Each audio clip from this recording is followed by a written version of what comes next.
Hello everybody, welcome back to another episode of Funny Girl Abroad. I'm Aliki, I live in Sweden, I'm Greek. In the last episode, I was speaking about some Swedish Christmas traditions, the ones that are still a little bit more normal, more reasonable, more less weird maybe. I would say so. And in this episode, I'm willing to go a little bit deeper into the rabbit hole of Swedish Christmas and just talk about some things that I'm still coming in terms with myself. Let's start with the first Christmas tradition or fact. It's not exactly necessarily traditions, it's about the gnomes. So in Sweden, gnomes are actually quite big and not as big as in Iceland. In Iceland, they basically get a passport. I mean, we're not as obsessed. People are not as obsessed with them in Sweden, but they're still a big deal, especially around Christmas. Maybe if you start talking about gnomes in July, it's gonna be a little bit weird. But if it's after November, it's fair game. Gnomes are part of life. We like them, we support them, we feed them, and we give them the good stuff, okay? Not just like cookies. Santa is fine with cookies. You buy the cheapest cookies from the supermarket, leave them out for Santa. Santa's gonna eat the cookies. Santa's not so picky. The gnomes want the finer stuff. You gotta have to put your back into it and make a nice rice porridge. Rice porridge, like we're in a Studio Ghibli movie. Do you understand this? That's what you have to feed the gnomes. And you have to make it nice and pretty with a little cinnamon stick and extra toppings. They want extra toppings, you can't forget that. And then you leave it out. You leave it out on Christmas night for the gnomes to come and eat. Now, that sounds a bit controversial because, who's eating that porridge? Is it the gnomes or is it Santa? Because Santa is the one who comes to leave the gifts around that time. So Santa is going around the world eating cookies, left and right, and then comes to Sweden, suddenly rice porridge. Do we have no idea what we're doing? Are we completely out here? Or do we know a little bit too much? Or is it everybody else that is one step behind? And we here in Sweden have some insider piece of information about Santa and his relationship to porridge. Here's the deal. According to the Swedish tradition, Santa is himself a gnome. You see him big and with a big belly and all that stuff? That's Photoshop.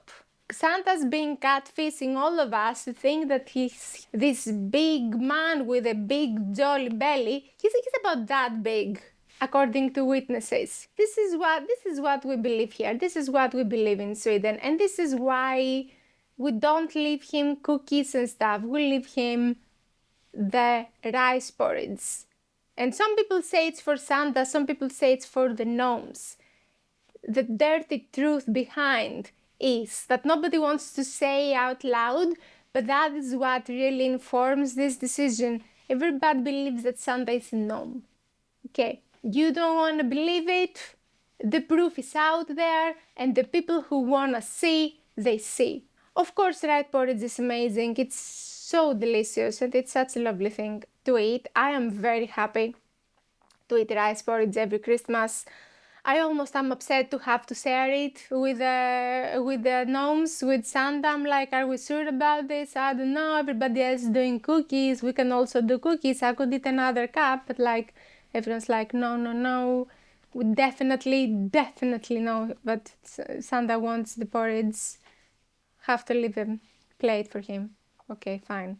Christmas is a little bit awkward because Christmas used to be different, like pagan holidays, and then new traditions came and it became like more Christmas, but there's still those bits and pieces from what Christmas used to be before it became Christmas, which is those other traditions.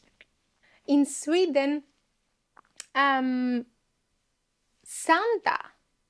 back in the days, okay, before Christmas came and like took over everything, in the Scandinavian pagan fashion, Santa used to be a goat, okay? And I don't mean like Santa's the goat, like Santa is the best. No, I mean a goat with horns and everything. Santa was a goat. There was an actual goat going around different houses giving the gifts to kids. Now, of course, I don't think it was like the animal. It was more like a person with a mask that looked like a goat. Oh my god, funny story. This is the funniest Christmas story like ever for me. I'm always a little bit preemptively upset for my partner not taking me to all of the traditional Swedish things that exist. Okay, because I myself am very curious. I want to see all of the Swedish traditions that are out there because I'm curious and I want to like experience them at least once. He is tired of all of the Swedish things that he's been experiencing for all his life. So the other day, I go up to him, super excited. Oh my god, this year you gotta promise, okay, promise me that you're gonna take me to go see the traditional goat burning in Gävle. Okay, promise. I really wanna see it. When is it? Has it happened yet? Is it like it's like around Christmas or is it like Lucia a little bit earlier? He's like, listen to me. We are not going in Gävle. We're not gonna see the thing. No one's supposed to see the thing. That thing is illegal. It's not supposed to be happening. Please Google it. Don't talk to me about this. I don't want to talk about it. I don't want to hear about it. I don't want my phone to hear me talking about it. We're gonna have the police out of here if we continue talking about it, okay? No, it's over. Just don't ask me questions. Go Google it. and, and so I go and I Google it, and turns out, yeah, it's not a traditional thing. I mean, I understand why somebody would be confused. I understand why I got confused. It's people burn stuff for tradition, I think. I mean, what's next? Isn't like the Wittenberry? There is this tradition that people put on fires in during the spring. What is this legal? Is this supposed to be happening? I don't know. I'm questioning everything right now. Apparently, what happens is that the tradition is to create a big goat out of straw. Take a lot of straw. You know, straw is like the thing. I'm explaining this because I would not understand. If I'm hearing straw, I'm thinking, you know, like drinking cocktail straw. No, I mean those yellow things that that are under like weight and people sleep on in period films.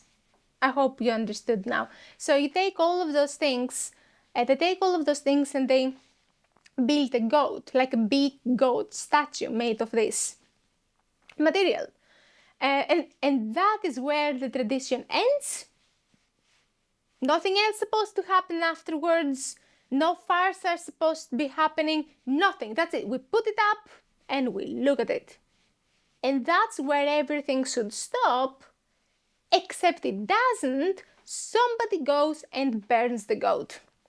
And that is the burning of the goat, which is not traditional at all. And it just happens every year. And when something happens every year, you just kind of come to expect it on some level. If you every year in Christmas put up a Christmas tree in your house, okay, and then your uncle came and just like kicked the Christmas tree down every single Christmas, I mean, of course, you'd be very upset. But then if that happens every single Christmas, other people are gonna pick up on it and talk about it as if it's part of a tradition, you know. They're gonna say, oh yeah, you know those guys, they have this weird tradition where the uncle comes by and kicks the Christmas tree down every Christmas. Yeah, I don't know how it started, but they do it every Christmas. I think it's sometime in the last week. I don't know. I would expect that it would be a little bit similar with the people putting up the goat. I would expect that on some level everybody expects this goat to be burned. Now, the reality I think is a lot more complicated. Of course, people expect it in some point, but they're definitely not giving up. They're like, you know, taking it really seriously. And every year, every year apparently, Yavle is like, hey, that's gonna be the year that we're gonna put a stop to it. This is gonna be the year. Is everybody listening to me? This is gonna be the year that the goat is gonna make it. The goat is gonna make it to see the new year, to see the new year's calendar.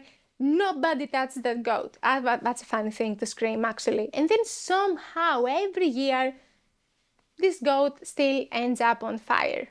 And I'm hearing the production is getting bigger every year, you know, there's like surveillance and like the police is involved, the army is involved. Next step, I mean, this year I'm like, I think I'm gonna go and there's gonna be like helicopters going around that goat like 24/7 with those lights that just like light in every direction. Anything. I think it's gonna be eventually it's gonna be a heist. I don't know who's burning that goat, but like those guys are in for a real heist, okay? This is gonna be harder than the Louvre heist. Gone are the days when, you know, some teenagers could sit around with like a piece of mirror and magnifying glass and and aim at the goat from a distance. Nope. What else am I gonna learn? What else am I gonna learn is illegal? What is it? Next thing I'm gonna learn that the New York New Year's ball is actually not supposed to go down. You know, it's just supposed to stay up. You guys, we just put it up and we leave it there. And some asshole goes every year and like somehow throws the ball down. And every year the city of New York puts the ball up and it's like, nobody touched that ball. You touch that ball, you die, son. You understand this? Are you listening to me right now? And then New Year's, the whole world is watching. The ball somehow is down again. Is that what I'm gonna find out next? I had no idea that goats had such a cultural significance in Sweden, especially when it comes to Christmas. I mean, and maybe it's not particularly goats that are important in Sweden. Maybe it's generally, the word is bucks. So, the creature that used to come before Santa and give you the presents. Maybe I shouldn't have said it's a goat. It's not exactly a goat.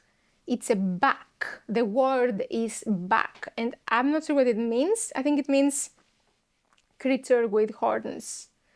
So, deer, goat, the devil, everything's on the table. Anything with horns goes. And so this is what people used to make. They made this from the straws. They made the mask from straws, and they would go around the houses and give the gifts to kids. And they asked the kids, which is very interesting to me, you know. They wouldn't just go and give gifts to all children, because not all children deserve it, of course. Of course, all children deserve gifts. I can't believe I said that. I'm so sorry. But yeah, you see the point. This is basically a device to manipulate the children and make them do the things we want them to do. So, you gotta be nice, you can't be naughty if you wanna have a gift. The funny thing in Sweden is that the kids are responsible, they are held accountable for themselves to decide if they have been naughty or nice. And this starts from back in the days.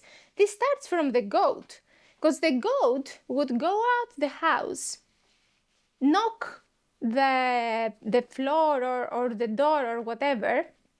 I think they actually had something like a cane, and a goat with a cane. I mean, the images are shocking. If you look this up online, I mean, it's supposed to be for kids, but I suggest to have no kids around. So the goat hit the ground with a cane 3 times, of course, all good things in 3, and they would say, "Are there any good kids in the house?" Question: Finns det några snälla barn? Finns det några snälla barn? You ask, because maybe there are not. No, sorry, next house. This is how this came to be. And as a matter of fact, this tradition is still here because the Swedish Santa Claus, or like Santa Claus in Sweden, or however you want to put it, they ask the kids if they were nice so they can get a gift or not. They ask the kids themselves. You trust the kid to say if the kids were good. Finns det några snälla barn? Are there any good kids here? Because they're Swedish kids, you trust them, okay? There's individual responsibility. The kid's gonna say, "No, have you been good, little Jan?" Nah. The Santa Claus, normally, they have to spy on the kids, He sees you when you're sleeping. He knows. He looks everything all the time there. Gotta spy on the kids. You can't trust the kid to say the truth. The Swedish kids, they're gonna say.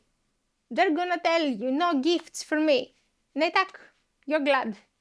We're making it to the end of this episode. I think that was indeed one step further into the abyss of the Swedish Christmas. I think that's where it ends for me. I think that's where it ends. You never know, maybe tomorrow I wake up, find another bunch of weird stuff that I've never heard before.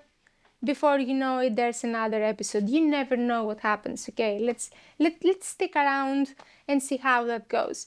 But for now, enjoy Christmas and have a lovely time, and I'll see you later. Bye!